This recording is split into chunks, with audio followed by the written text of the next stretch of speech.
गुरुर ब्रह्मा गुरुर विष्णु गुरुर देवो महेश्वर, गुरुर साक्षात परम ब्रह्म तस्मै श्री गुरुवे नमः।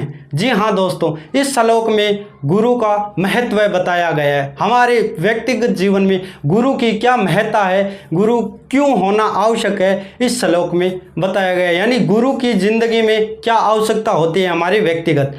तो नमस्कार दोस्तों, मैं सुमित सिंह राजवरित आप सभी का हार्दिक स्वागत और अभिनंदन करता हूं आपके अपने YouTube चैनल नवजीवन क्लासेस में। तो आज हम बात करेंगे कि गुरु की आवश्यकता क्यों होती है। तो एक छोटी सी कहानी है महाभारत की, उसके तहत आपको बताऊंगा कि जिंदगी में गुरु की क्यों आवश्यक होती है।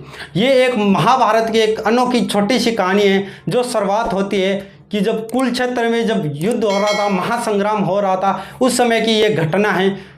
जब हमारा जो हमारा शास्त्र हमें बताता है कि जो ये एक समय की बात है जब महाभारत का कुरुक्षेत्र में युद्ध हो रहा था।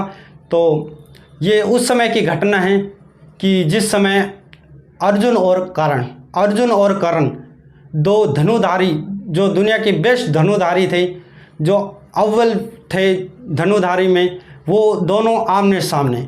तो प्रूफ क्या करना था, इसमें साबित करना था कि कौन सबसे बेस्ट है, अर्जुन सबसे बेस्ट है या कर्ण सबसे बेस्ट है। हमारा शास्त्र हमें यही बताता है कि ये उस समय की घटना है जब दोनों आमने सामने थे।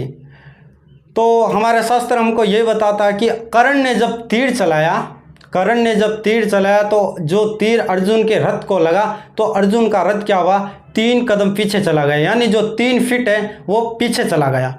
अब बारी थी अर्जुन की उस तीर का जवाब देने की, उसकी उत्तर देने की, आंसर देने की। तो अर्जुन ने अपना गांडी उठाया और तीर चलाया। अर्जुन ने जब तीर चलाया तो कर्ण का रथ पर जो तीर लगा, पहिया पर जाके लगा, तो कर्ण का रथ घोड़ों सहित 7 फीट पीछे चला गया, 7 कदम पीछे चला गया।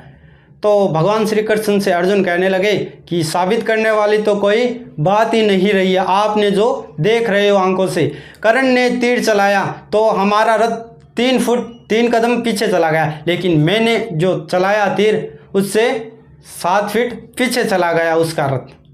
तो भगवान श्री कृष्ण ने देखिए कितना सम्मुख उत्तर दिया, कितना अच्छा उत्तर दिया कि हे जनार्दन, हे अर्जुन, तू वो देख रहा है जो तेरे आंखों के सामने हो रहा है, तू वो नहीं देख रहा जिसके पीछे की ये पूरी घटना है। तो अर्जुन को अब ये समझ में नहीं आया, क्योंकि अर्जुन तो ये सोचने वाला कि मैंने जो तीर मारा तो उसका जो रथ है वो युद्ध से बाहर जाने वाला था, 7 फीट पीछे चला गया, और जो उसने चलाया तो मेरा 3 फीट ही गया। फिर भी भगवान श्री कृष्ण कर्ण की तारीफ क्यों कर रहे हैं पता नहीं, तो उन्हें ऐसा लग रहा था। तो भगवान श्री कृष्ण ने कहा कि तू जो देख रहा है जो तेरे आंखों के सामने हुआ, लेकिन तू वो नहीं देख रहा जो जिसके पीछे की ये पूरी घटना है। तो अर्जुन ने कहा कि क्या घटना है, मुझे भी बताइए। तो भगवान श्री कृष्ण कहते हैं कि माना कि उसने तीर चलाया और तेरा 3 फीट गया और तूने चलाया तो 7 फीट उसका रथ पीछे चला गया, लेकिन सोचो कि तुम्हारे रथ पर एक तो मैं विराजमान हूँ, यानी भगवान श्री कृष्ण आप कह रहे हैं कि एक तो भगवान श्री कृष्ण तुम्हारे रथ पर विराजमान है, ठीक है, जो पूरे ब्रह्मांड पूरे विश्व का अपने शरीर पर वजन लिए हुए है, और एक तुम्हारे जो एक शक्ति और है तुम्हारे रथ पर बैठी हुई है। वो कौन है, वो हम तुम्हारी ध्वजा लगी हुई है बजरंगबली की, जो हनुमान जी महाराज। तो ये वही हनुमान जी महाराज है जो तुम्हारा भाई बाली इनकी जो पूंछ भी नहीं हटा सका। सोचो कितनी शक्तिशाली, जो पूरा ब्रह्मांड का वजन है वो हमारे रथ पर है, तुम्हारे रथ पर है। फिर भी कर्ण कितना बड़ा शक्तिशाली योद्धा है, उसने 3 फीट पीछे कर दिया। तो अर्जुन बोला मैं नहीं मानता इसी चीज़ को, मैंने तो प्रूफ कर दिया कि मैंने तीर मारा वो 7 फीट गया, उसने मारा वो 3 फीट गया, तो ये इससे ज़्यादा साबित नहीं। तो भगवान श्री कृष्ण ने कहा ये समझने वाला नहीं है, तो इससे क्या करना, इसे प्रैक्टिकल करके दिखाना पड़ेगा।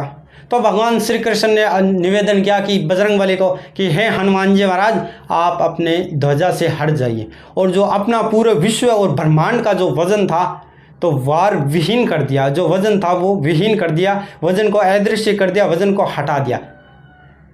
इस बार कर्ण का तीर चला, हमारे शास्त्र कहते हैं इस बार जो कर्ण का तीर आया तो अर्जुन के रथ को आकाश छेद गया।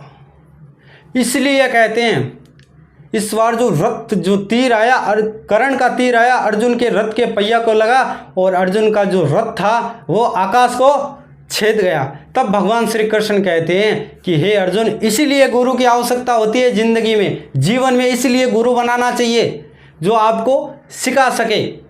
ठीक है दोस्तों, ये एक छोटी सी कहानी थी कि हमें गुरु की क्यों आवश्यकता होती है। यानी इस कहानी के मध्य भगवान श्री कृष्ण जी अर्जुन को बताते हैं, यही बताते हैं कि गुरु की ज़िंदगी में क्या महत्व होता है। यानी गुरु क्या होता है, कोई भी हो सकता है, आपका टीचर हो सकता है, कोई भी हो सकता है जिसे आप आदर्श मानते हो आप, वो भी आपका गुरु हो सकता है। गुरु का महत्व क्या होता है, वो आपको सिखाता है, आपसे कुछ लेता नहीं है, आपको सिखाता है। इसलिए ज़रूरत है सीखने की, आप सीखिए। ठीक है दोस्तों, इसी के साथ, क्योंकि हमारे शास्त्र हमें यही बताते हैं कि जब जब महाभारत में भगवान श्री कृष्ण ने अर्जुन को जो जो उपदेश दिए उसे शास्त्र में श्रीमद् भागवत गीता कहा जाता है। और अंत में 2 लाइनें, मैं इस स्टोरी को समाप्त करने से पहले 2 लाइनें मेरे गुरु महाराज के लिए, जो कहते हैं कि सुखी रहे संसार में, दुखिया रहे ना कोई, धन धान्य भरपूर रहे, रोग दोष ना होई, प्रेम भाव मन में भरे, द्वेष करे ना कोई, गुरु चरण सेवा करे, मन भगवन में होई। राधे राधे, जय श्री कृष्ण, धन्यवाद।